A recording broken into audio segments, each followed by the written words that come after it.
Hey card making friends, welcome back. It's Sandi here, and today I am playing with Yana's new release at Spellbinders. We're going to be playing with the Festive Poinsettias and the Home for Christmas Sentiments. These are both BetterPress, and there's also Yana's Amaryllis Etched dies and the Amaryllis Garden 3D embossing folder, but we're not going to play with those today. We're going to play with the BetterPress. And we're not going to BetterPress them. So we're going to get rid of the plate. We are going to glimmer foil, and we're going to glimmer foil the positive and the negative so that we get two cards out of one piece of foil. So foiling today, I'm going to be using brass, polished brass, and black. And so while I'm waiting for my glimmer machine to warm up, I've got all my cardstock ready. They're all cut at a quarter sheet, 4¼ by 5½. And of course the foil is a little bit larger. And I have got the Festive Poinsettias plate on the hot glimmer foil warming up. And as you can see, my little light isn't blinking yet. So I'm just waiting until it goes solid. And we're adding the foil, good side down. We're adding the cardstock on top. And I like to add a couple of pieces of tape just to hold everything in place so that it doesn't move around when you pick it up off of the glimmer foil machine and move it to the die cutting machine. It kind of helps to stop it from moving around, not completely, but I have a good success with adding the tape there. Okay, so I'm adding my plates on top because it's ready to go, putting it in my Platinum 6, slowly running it through. Okay, then you want to pull it back out, take the plates and the paper off, put the machine back in to engage to reheat because we're going to do the black one next. Peel the tape off, and here's the reveal. I just love that polished brass. It's my favorite. And I'm saving the other piece that I peeled off. We're going to be doing the reverse after we get these two done. So again, pressing the middle button so that it heats up and getting ready to add all of our pieces. So this is the black foil this time, face down. White cardstock again, taped into place. The machine says it's ready. Popping it into the die cutting machine and running it through to transfer the glimmer. And I'm popping that plate off into the cooling mat. I'm going to add this one. This is from Pink Fresh, and it's called a solid foil plate, and it is a full-size plate. Spellbinders doesn't have one. That's why I'm using one from Pink Fresh, and it is an A2 size. So we're going to get maximum usage out of this second foiling that we're going to do. So I'm just waiting for it to heat up. You want to make sure it's good and hot before you start this because there's a lot of solid images that we're going to be transferring. And this time I'm putting down pink cardstock. This is Pink Sand from Spellbinders. Again, taping it down. Waiting for that light to stop flashing, which means it's all heated up and ready to go. Okay, popping it into my die cutting machine and running it through. I have an extra piece of cardstock in between my two plates just to make sure that I have really, really good pressure when it's going through. I like to do that when I'm using my BetterPress plates to foil. Okay, peeling the tape off the back, and here's the reveal. Look at that. Woo, 2 for 1. Gotta love twofers. Okay, and this is the gold one. I'm also going to do that on pink. And if you happen to see a red one during this video, it's because when I got to the point of doing the stenciling, I decided that red didn't really fit in with the other 3 colors that I was dealing with. So I went back and I did the black one on pink instead of red. So if it pops up and you're just kind of wondering what's going on, I changed my mind. Okay, so we're running this one through, and this is the gold on pink. And we're finished with that plate, so I'm going to put that into the cooling plate as well. And turning my machine off so it can cool down. And look at that. No wasted foil. And another pretty card. Okay, so we got to the gold on white. We have the black on white. We have the gold on pink. And we have the black on pink. Let's make some cards. I forgot to mention at the beginning of this that there is a 6-piece stencil set for the Festive Poinsettias, and we're going to be using those. First off, I have my waffle flower stencil mat that I am putting down. Then I'm putting my 6.5 by 8.5 grip mat. I'm going to be working on that. I have a little bit of a white spot where I had my tape on the back and it didn't transfer properly, and a black Sharpie fixed that quite nicely. Here's the 6 stencils, and they have numbers in the bottom left-hand corner. Obviously, you start from number 1 and work your way to number 6. And I have my card upside down, so I'm just going to swip that over. Okay, lining it up. I like to add a couple of pieces of tape to this too, just in case it decides not to keep stuck to the grip mat, although the grip mat does do a very good job. No discredit at all to the fine people over at Waffle Flower. I love this grip mat. Okay, ink we're going to use today. Positively saturated inks from Simon Says Stamps. The greens, Aspen, Sage, and Pine. The pinks, Bubblegum, Carnation, and Sweet. And the browns, Latte, Cappuccino, and Allspice. I'm starting with the lightest of the greens, and I'm using a small blending brush, well actually a medium-sized blending brush, starting at the bottom and just working my way up. I'm filling in all of the colors and all the spots for the green. And then I'm going to come back in with the medium green, which is the Sage, and a much smaller blending brush. And I'm going to highlight, I'm going to add shadows. So I'm starting up close right where the flower and the leaf meet, and then just pulling some of that dark color out and adding a little bit of shadowing to the berries as well. So I'm going to cut this short. I've also sped it up. I don't really blend quite this quickly. But I didn't want this video to be an hour long either. Okay, so flipping to the next stencil, putting that in place, and these are the background petals of the flowers.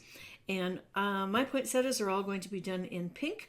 So I'm starting with the lightest color, which is the bubblegum, again with a medium blending brush, and I'm flooding the entire area.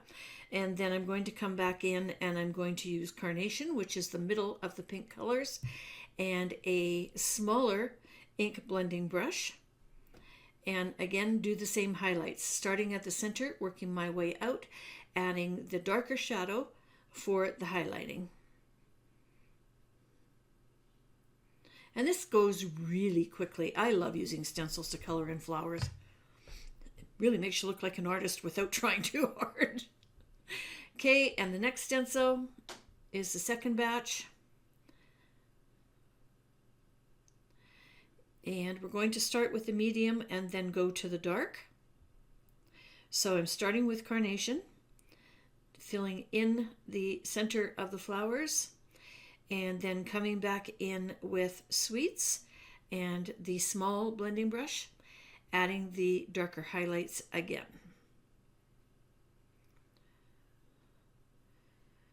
And if you start in the center, you just naturally pull out and the ink kind of, quits at the same time as your highlight, which works really, really well. Because these little tiny blending brushes don't hold a lot of ink. So it's really easy to do this technique.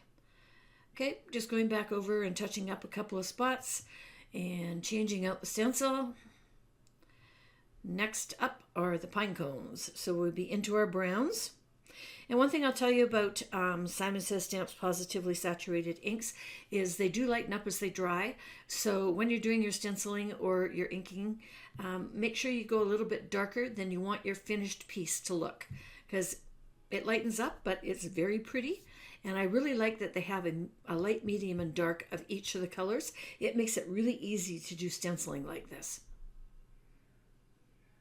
Okay, so I'm going back in with a small brush and a darker color. So I started with Latte and I've gone to Cappuccino, and I'm kind of doing the little underneath pieces just in the Cappuccino. I'm not being too careful about it.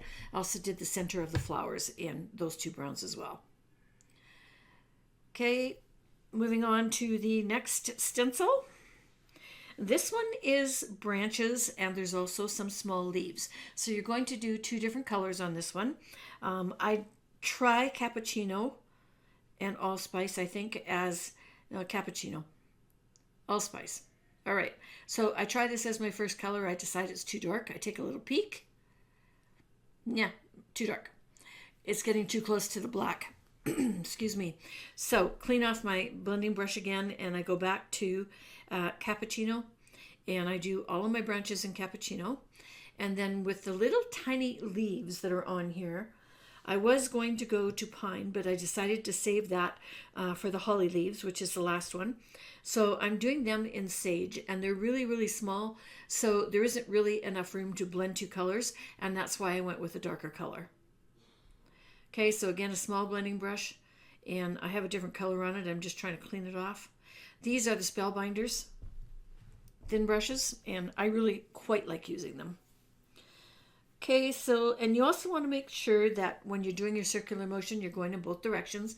That way you're going to get all of the little nooks and crannies of the stencils, and you'll have a nice finished appearance. Sorry, I got a frog in my throat today. All right, so we're just finishing up with the green leaves. Looking good. The final one is the holly leaves. So I'm going to use one color, but I'm going to get two colors out of it. I start at the very inside and I add the dark, and then when my brush is almost out of ink, I pull the color out a little bit. So this is an easy way of doing highlights without having to use two colors. You just start down near the bottom and pull up. And I do a little circular motion at the bottom to get rid of all the ink, and then pull out before I re-ink. And you're just going to work your way down this stencil, doing the same thing for each leaf.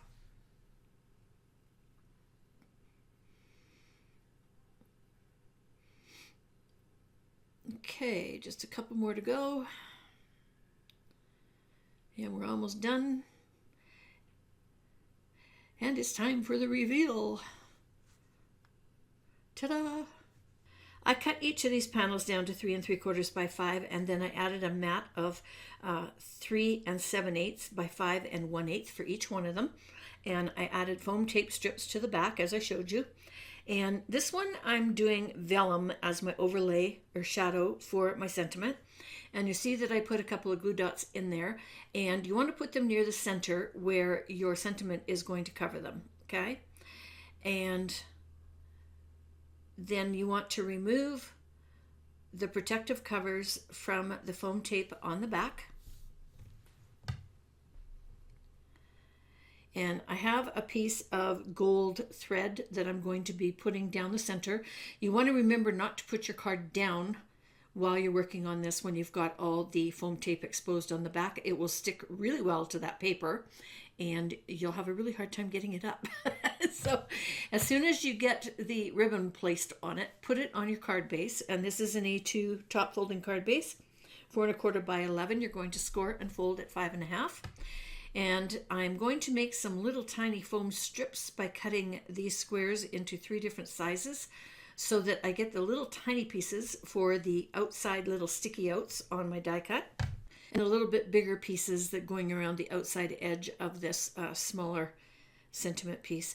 And these sentiments are also BetterPress, but I also glimmer foiled them. I did them all in gold, half of them on white and half of them on black.